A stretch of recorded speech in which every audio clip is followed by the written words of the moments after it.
Hola, soy Natalia Cabrera Parada y les doy la bienvenida aquí a América. Este es el magazine de France 24 para revisar en profundidad las noticias y las historias de nuestro continente. Y esto es lo que veremos hoy. Se derrumba el castillo peruano. Una vez más, el presidente Pedro Castillo tuvo que cambiar a su gabinete tras la renuncia de su primer ministro Aníbal Torres, que conllevó a la salida de todos sus ministros. Les explicamos esta crisis de gobernabilidad en Perú de la mano de nuestro corresponsal en Lima. Y en defensa propia, las mujeres del estado mexicano de Yucatán toman clases de boxeo. En un país donde 10 mujeres son asesinadas cada día, el deporte es la salida de la violencia doméstica para algunas de ellas, que incluso han llegado a ganar medallas en los Juegos Olímpicos de la Juventud. Y visitaremos Chile, donde la decisión del presidente Gabriel Boric de vivir en el centro de Santiago, lejos de los sectores adinerados, ha desatado un alza en el turismo en un barrio patrimonial. Y vamos a empezar con la cifra de la semana: 5. Ese es el número de veces que el presidente de Perú, Pedro Castillo, ha cambiado a su gabinete de ministros en apenas un año.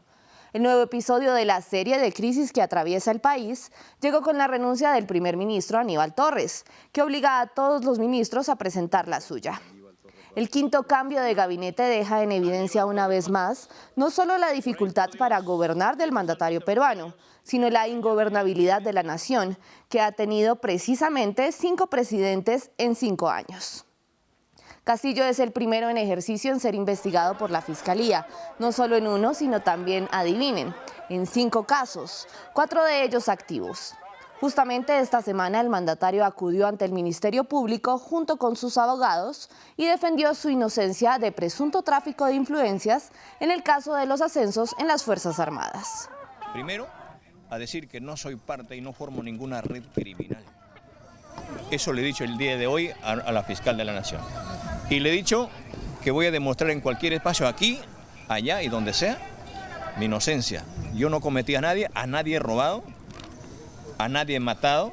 Tras su declaración ante la Fiscalía, el Congreso peruano le negó el permiso para salir del país y venir a Colombia para la posesión de Gustavo Petro como presidente, argumentando riesgo de fuga, en medio de los rumores de que pediría asilo político en el país vecino para evadir las investigaciones de la Fiscalía en su contra.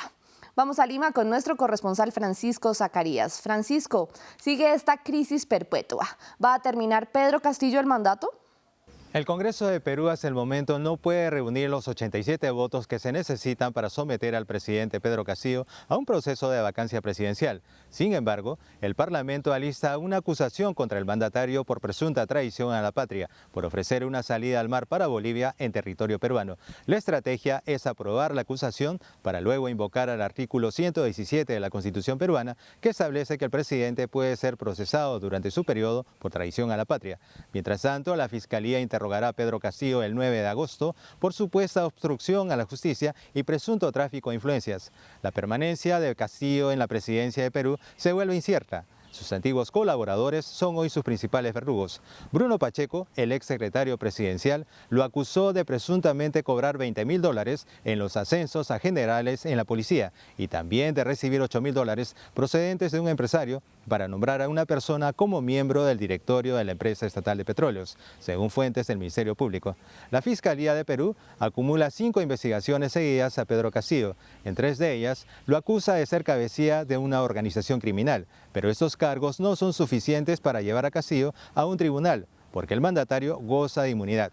Sin embargo, algunos expertos afirman que existen vías para que Castillo sea retirado del poder. La primera es invocar a la Convención de Naciones Unidas contra la Corrupción. Usando este recurso, el dignatario podría ser suspendido por orden judicial. La segunda alternativa consistiría en que la fiscal general de Perú pida al Tribunal Constitucional que elimine la inmunidad que tiene el jefe de Estado. Y la tercera vía sería que un ciudadano interponga un juicio político contra el presidente Pedro Castillo por infracción constitucional. Si la acción logra ser aceptada, el mandatario podría ser suspendido e inhabilitado del cargo. Francisco Zacarías desde Lima, gracias por la información. Vamos ahora a México, donde el 77% de las mujeres denuncia haber sido víctima de acoso sexual en su vida y más del 65% han sido víctimas de violencia doméstica. En la península de Yucatán, en el sureste mexicano, un grupo de mujeres maya ha encontrado en el boxeo una forma de autodefensa y de frenar los golpes en la vida. El informe es de nuestra corresponsal Katia Espinosa. Los puños de Florinda Mua, que antes solo servían para restregar la ropa, al lavar o limpiar la cocina, se han convertido en un arma que frenó por completo los golpes en su vida. Desde pequeña sufrió violencia doméstica y en el boxeo encontró el refugio, la fuerza y el coraje para romper con este círculo. Pero ella me pegaba, por cualquier cosa me pegaba, era injustificado lo que hacía. Y pues me sometió a él, me llegó al grado de que me llegó a ganar el miedo, yo ya le tenía terror a ese hombre. Eso es. En este gimnasio de la localidad costera de Celestún, Edwin Cobo comenzó hace 3 años a crear un semillero de mujeres que han encontrado en el boxeo no solo una forma de autodefensa, sino la oportunidad de convertirlas en promesas en este deporte en el que México ha arrasado incluso con medallas olímpicas. Yo empecé a formar esta familia porque también en mi caso con mi mamá fue abandonada por maltrato familiar también. Mi papá le pegaba bastante, nosotros estábamos muy niños. Cuando veíamos que maltrataba mucho a mi mamá. Pequeñas de entre 8 años, pero también mujeres de más de 30 han encontrado en este lugar un espacio para liberarse y ganarse el respeto de su comunidad. 2 pasos para frente, vamos, 1. Tengan una defensa con que protegerse sin salir con miedo a la calle o temer de que les puedan hacer algo, un asalto.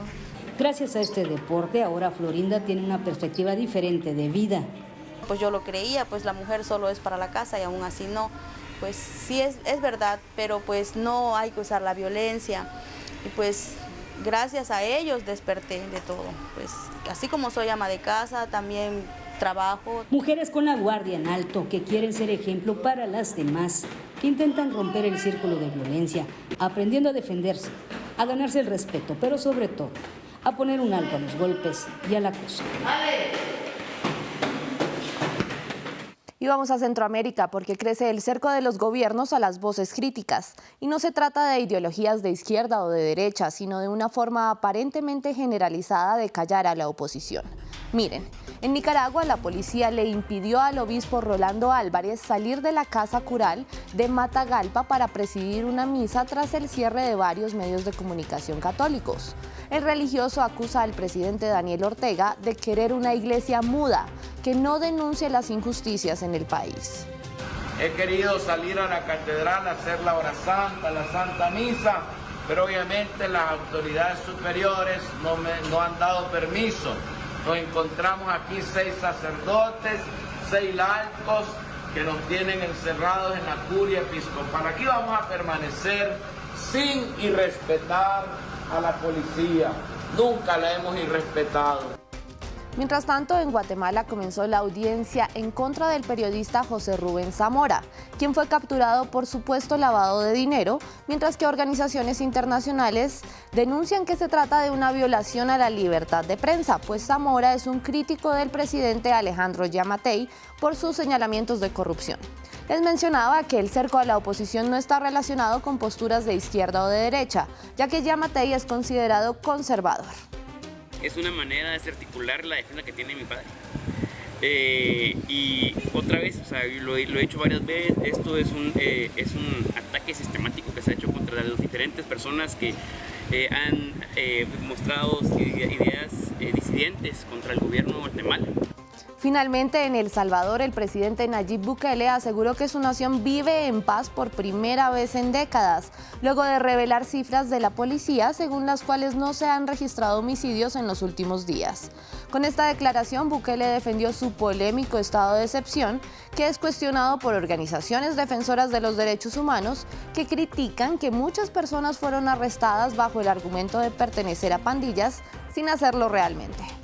se nos quiere vender la idea que tener militares en las calles, en las comunidades, en todos los escenarios sociales del país es para garantizar nuestra supuesta seguridad. Sin embargo, las cifras son las que precisamente pueden contrarrestar un argumento y pueden romper, pueden hacer detonar esa burbuja de falsedad, de falacia, de mentiras con las que se mantiene el discurso y la narrativa oficial. Por esa razón se ocultan las cifras. Vamos a Chile, donde el presidente Gabriel Boric eligió el centro de Santiago como lugar para vivir, lejos de los sectores privilegiados.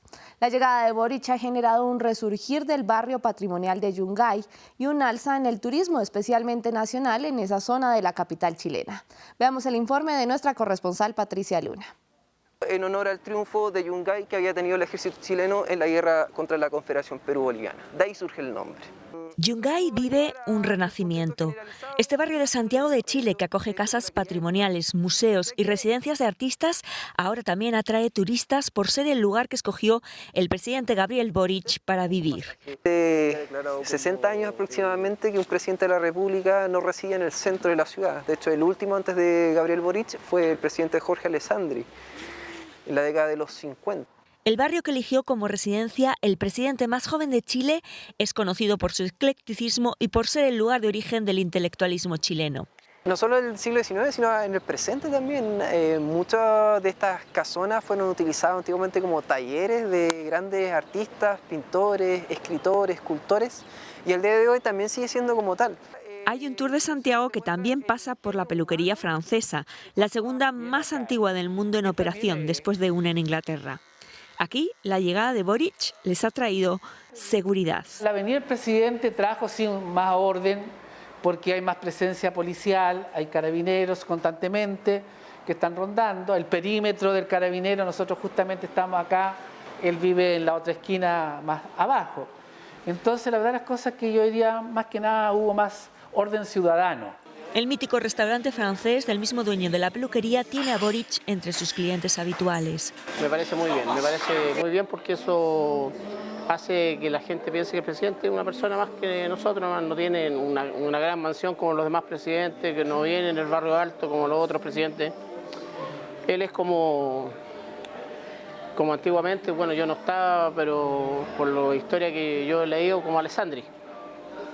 Alessandri, él sigue caminando a la Moneda, lo mismo que hace Boris, y es bueno que viva acá. Esa humildad del presidente genera confianza en los vecinos y les alegra que su presencia dé más visibilidad al barrio. Pero el barrio ha sido mejor, claro, obviamente que sí. Obviamente que sí, porque ahora el barrio Yungay sale en todos lados. Los habitantes de Yungay esperan que teniendo más cerca al presidente sea más fácil para el gobierno entender a la gente del pueblo y sus necesidades. Esperan un cambio de parte de la élite política a la que hace años la ciudadanía en Chile acusa de estar desconectada de la realidad. Gracias por acompañarme en Aquí América. En la producción estuvo Giovanni Agudelo. Pueden ver esta emisión y las anteriores en nuestra página web france24.com. Por favor, envíenme sus comentarios en redes sociales a la dirección que ven en su pantalla. Y para más información de nuestro continente, sigan viendo France 24.